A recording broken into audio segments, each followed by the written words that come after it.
I'm a millennial, and I was not a child prodigy. I came home from school every day, and I had a business professor. It was that guy.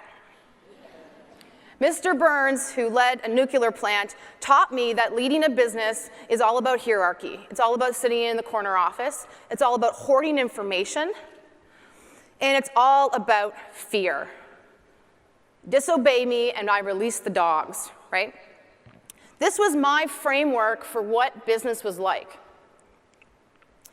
But I believe that that's all changing. Netflix, I read a lot about the CEO of Netflix, and he went through the entrepreneur lull, which we've all been through, and I felt so bad for him when I read this story. He was selling DVDs out of these red vending machines in all of the Blockbusters. Does anyone here even remember Blockbuster? It's only been bankrupt for 6 years. It's not that long. It was the largest video rental company. They had assets all over the world. They had data on millions and millions of customers. They knew what you watched. They knew what you liked. They knew everything about you. They had huge resources, lots of cash, massive valuation. And the CEO of Netflix came to the CEO of Blockbuster, and he said, "We're suffering real bad, and we're partnered with you, and we need help, and I'll sell you my whole company for $50 million.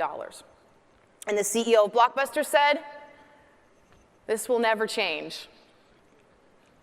Netflix is now worth $33 billion, and the CEO of Blockbuster has had a hard time finding a new job. And there are lots of other examples, and we just keep hearing the same example over. It's getting boring. It's the same thing over and over again. It's not a question of if, it's always a question of when the economy will transition. I was at an economist event, and I sat on stage with a bunch of fintech companies, financial technology companies, and the moderator turned to one of the top people at BMO, and he said, "Are you the yellow cab, and are they Uber?" And he said, "Of course not." And he might be right, because he's protected by a lot of regulation, but they need to partner with the up-and-coming innovative companies. And so I believe this death makes way for a lot of opportunity, and technology is becoming so much easier to launch. You can have a website up for free in seconds now. When Mark Zuckerberg was raising money for Facebook, he was asking everybody for little bits of money, family and friends. And what was all that money for? He was stacking servers in his house.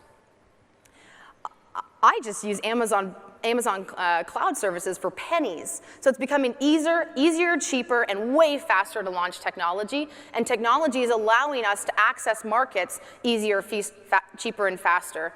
And we're demanding as consumers to get access to those technologies for easier, cheaper, and faster. And when we have an experience like we do on Amazon today, we demand that experience from other companies.